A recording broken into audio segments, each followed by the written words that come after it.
তারেক রহমান ক্ষমতায় আসার পর থেকেই বদলাচ্ছে ভারত বাংলাদেশের সম্পর্কের সমীকরণ। এরই মধ্যে তারেক রহমানকে শুভেচ্ছা সহ নানা বার্তা দিয়েছে ভারত সরকার।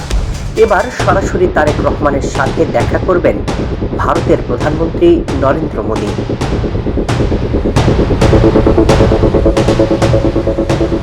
শেখ হাসিনার সাথে নরেন্দ্র মোদীর 16 বছরের গলায় গলায় সম্পর্ক ভারত বাংলাদেশের জনগণের মধ্যে তীব্র প্রতিক্রিয়া সৃষ্টি করেছে।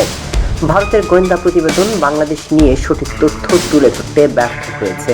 এমন অবস্থায় এবার সরাসরি ভারতের প্রধানমন্ত্রী দপ্তর থেকে বাংলাদেশ নিয়ে বেশ আগ্রহ দেখাচ্ছে, কারণ প্রতিবেশী বাংলাদেশকে হাতে রাখতে দিল্লির বড় সুবিধা আনতে পারে।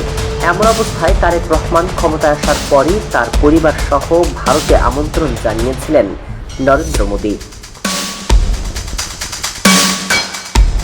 বাংলাদেশে তারেক রহমানের নেতৃত্বে বিএনপি সরকার গঠিত হওয়ার পর প্রথমবারের মতো ভারত সফরে পররাষ্ট্রমন্ত্রী খলিলুর রহমান। পররাষ্ট্রমন্ত্রীর এই সফরকে ভারত এবং বাংলাদেশের পরস্পরকে বোঝার সফর বলে বর্ণনা করছেন বিশ্লেষকদের কেউ। এর মাধ্যমে আগামীতে দুই দেশের প্রধানমন্ত্রীর সরাসরি সাক্ষাতের পথ প্রশস্ত হতে পারে বলেও ধারণা করছেন তারা। এদিকে শেখ হাসিনাকে নিয়ে নানা সংশয়ে ভারত সরকার। বাংলাদেশের সাথে সম্পর্ক ধরে রাখতে এই সম্ভাব্য সফরে আওয়ামী লীগ নিয়েও আলোচনা হতে পারে।